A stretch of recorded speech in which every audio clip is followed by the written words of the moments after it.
Hello दोस्तों, नमस्कार। JEE classes met परिवार में आप सभी का हार्दिक स्वागत है। मेरा नाम है हेमंत कुमार और आज की इस क्लास में एक बहुत इंपॉर्टेंट एंड इंटरेस्टिंग सब्जेक्ट का डिस्कशन करने वाले हैं, जिसका नाम है electrical and electronics engineering materials. In short इसे हम ट्रिपल एम के नाम से जानते हैं। आप सभी को पता है कि किसी भी सब्जेक्ट को पढ़ने से पहले इसके बारे में थोड़ा सा बेसिक आइडिया अगर ले ले, बेसिक इन्फॉर्मेशन प्राप्त कर ले, तो ना सिर्फ इस सब्जेक्ट को अच्छे से पढ़ सकते हैं इंटरेस्टिंग बना करके, बल्कि आप इसमें अच्छा स्कोर भी कर सकते हैं। तो आइए आज के इस क्लास को हम स्टार्ट करते हैं अपने सिलेबस डिस्कशन से। आप सभी को पता है कि ये जो हमारा ट्रिपल एम सब्जेक्ट है, इसमें टोटल 8 चैप्टर हैं। 8 चैप्टर के बारे में हम लोग डिटेल में पढ़ेंगे, आपको समझाएंगे कि क्या क्या पढ़ना और कब कब पढ़ना है। ठीक है, तो चलिए शुरुआत करते हैं। सबसे पहले अगर हम बात करें अपने सबसे पहले चैप्टर की, तो सबसे पहला चैप्टर हमारा है क्लासिफिकेशन ऑफ मटेरियल्स। दोस्तों, इसमें इसे हम हिंदी में कहते हैं पदार्थों का वर्गीकरण। यानी कि हमारे ब्रह्मांड में जितने भी पदार्थ हैं, उन पदार्थों का वैद्युतीय रूप से कितने प्रकार में बांटा जा सकता है, इसके बारे में इस चैप्टर में हम पढ़ेंगे। अगर आपको पता है कि चालक पदार्थ क्या होता है, अर्धचालक पदार्थ क्या होता है, फिर आपका कुचालक पदार्थ क्या होता है, जिसे हम इंग्लिश में कहते हैं कंडक्टर, सेमीकंडक्टर या फिर इंसुलेटर, इन सब चीज़ों के बारे में हम लोग डिटेल में इस चैप्टर में पढ़ने वाले हैं।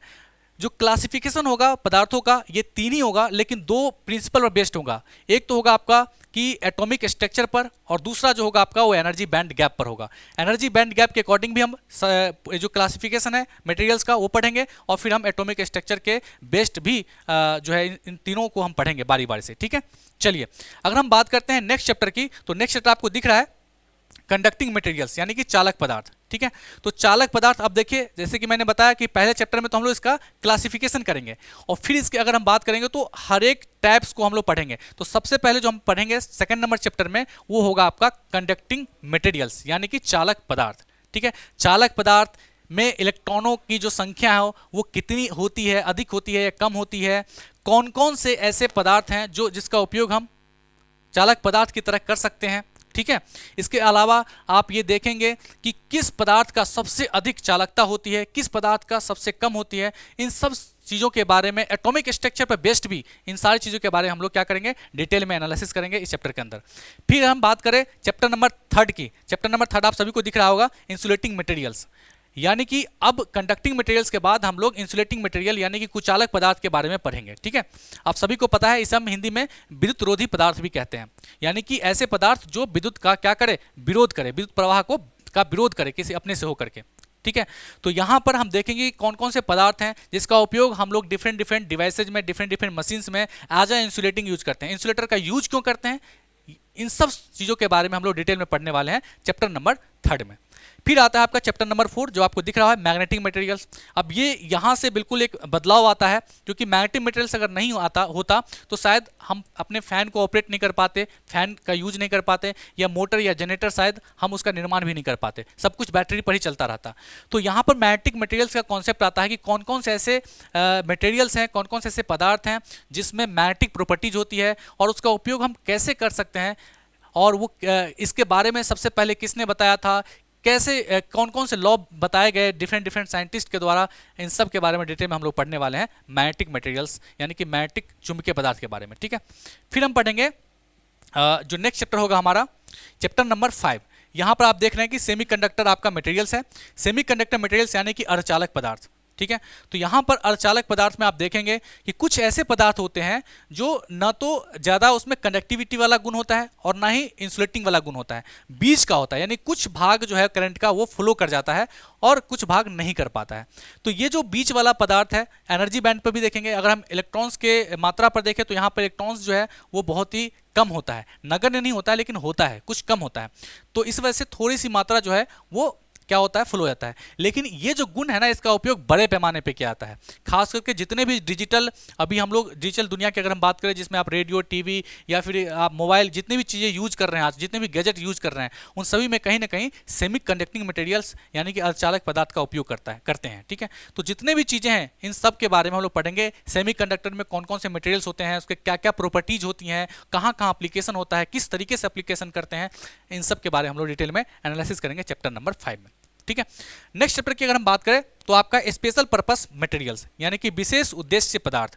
तो यहाँ पर अगर हम बात करें स्पेशल पर्पस मटेरियल्स की, तो इस चैप्टर में कुछ ऐसे पदार्थ भी होते हैं जिसका उपयोग हम करते हैं स्पेशल फिनोमिना के लिए, स्पेशल कोई पर्पस के लिए। जैसे अगर हम बात करें आपका जो डिफरेंट डिफरेंट मशीन्स हैं, अगर आप इंसुलेटर की बात करें तो इंसुलेटर में किस प्रकार के पदार्थ का उपयोग कर सकते हैं, क्योंकि आप हर एक पदार्थ का उपयोग नहीं कर सकते हैं हर जगह, अपना अपना एक फील्ड होता है जिसका उपयोग हम अलग अलग क्षेत्रों में कर सकते हैं। तो इसके लिए एक विशेष प्रकार के जो पदार्थ हैं उसके बारे में हम लोग पढ़ेंगे इस चैप्टर के अंदर, ठीक है।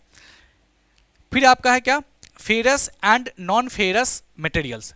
यहाँ पर बेसिकली जो आयरन है, जो आपके मैग्नेटिक मटेरियल्स है या फिर जो आयरनिक मटेरियल्स है उसके बारे में पढ़ेंगे। दो तरह के आपके पदार्थ होते हैं जो आपके लौह पदार्थ, जिसमें होता है आपका फेरस और नॉन फेरस। तो यहाँ पर इन दोनों के बारे में डिटेल में इस चैप्टर में पढ़ने वाले हैं, ठीक है। नेक्स्ट चैप्टर अगर हम बात करें तो चैप्टर नंबर 8 है स्पेशल मटेरियल्स, यानी कि विशेष पदार्थ। यहाँ पर कुछ ऐसे पदार्थ होते हैं जो ना तो सेमी कंडक्टिंग का मटेरियल्स का जो है गुण रखता है, ना ही इंसुलेटिंग का गुण रखता है और ना ही आपके कंडक्टिंग का गुण रखता है। तो इसका उपयोग, जैसे अगर हम बात करें मैका की, तो मैका तो एक तरीके से आपका क्या है, इंसुलेटर है, लेकिन इसका उपयोग हम अलग तरीके से कर सकते हैं as a special materials different different जगह पे। तो कहाँ पर इसका उपयोग करेंगे और किस तरीके से उपयोग करेंगे डिफरेंट डिफरेंट स्पेशल मटेरियल्स का, इसके बारे में हम लोग पढ़ेंगे इस चैप्टर नंबर 8 में, ठीक है। नेक्स्ट आपका 9th नंबर, अगर हम बात करें विद्युत मशीनों के पदार्थ, यानी कि मटेरियल्स ऑफ इलेक्ट्रिकल मशीन। तो हमारा जो इलेक्ट्रिकल मशीन होता है, लाइक मोटर या जनरेटर या फिर ट्रांसफार्मर, इसमें कुछ ऐसे खास प्रकार के मटेरियल्स का उपयोग करते हैं ताकि ये जो मशीन है वो इफिशिएंट बन सके, इसमें दक्षता बढ़िया आ सके, ठीक है। जैसे कि अगर हम बात करें कार्बन की या फिर स्टील की बात करें, या फिर स्टील कार्बन को मिला करके इसके रोटर का निर्माण करते हैं, तो मशीन में किस किस पदार्थ का उपयोग हम कर सकते हैं, उन सब के बारे में हम लोग डिटेल में इस चैप्टर के अंदर पढ़ने वाले हैं, ठीक है। तो उम्मीद करता हूं कि आपको जो सिलेबस डिस्कशन है वो आपको समझ में आ गया होगा, ठीक है। आपको क्या करना है कि जैसे अगर आपको कोई इंपॉर्टेंट इन्फॉर्मेशन प्राप्त करना है, जितने भी सारी इंपॉर्टेंट इन्फॉर्मेशन है, सारी चीज़ों के लिए आप क्या कर सकते हैं, हमारे जेईसी पॉलिटेक्निक सेमेस्टर क्लासेज आप टेलीग्राम चैनल ज्वाइन कर सकते हैं। टेलीग्राम पर जा करके आप इसको टैप करके आप हमारे ग्रुप को ज्वाइन करके वहाँ पर जितनी भी सारी इंपॉर्टेंट इन्फॉर्मेशन है उसे प्राप्त कर सकते हैं, ठीक है। उम्मीद करता हूँ कि आपको ये सारी चीज़ें समझ में आई होगी। अगर आपको जो आपके क्लासेज रेगुलर क्लासेज आपको प्राप्त करना है विदाउट एनी ऐड और बिल्कुल रेगुलर में, तो आप क्या कर सकते हैं, हमारे जेई क्लासेज मेरिट के ऑफिशियल ऐप को डाउनलोड कर सकते हैं। इसके लिए क्या करना है, आपको प्ले स्टोर में जाना है और जेई क्लासेज मेरिट जो है वो टैप करना है, आपके सामने खुल के आ जाएगा और उसे आप डाउनलोड करके आप ऑनलाइन क्लासेज तो कर ही सकते हैं, साथ ही साथ PDF भी डाउनलोड कर सकते हैं और डॉट सेशन भी आप ज्वाइन करके अपने एग्जाम की प्रिपरेशन अच्छे ढंग से कर सकते हैं, ठीक है। चलिए बहुत बहुत धन्यवाद। उम्मीद करता हूँ आप सभी को आज का ये सेशन अच्छा लगा होगा। जय हिंद, जय भारत।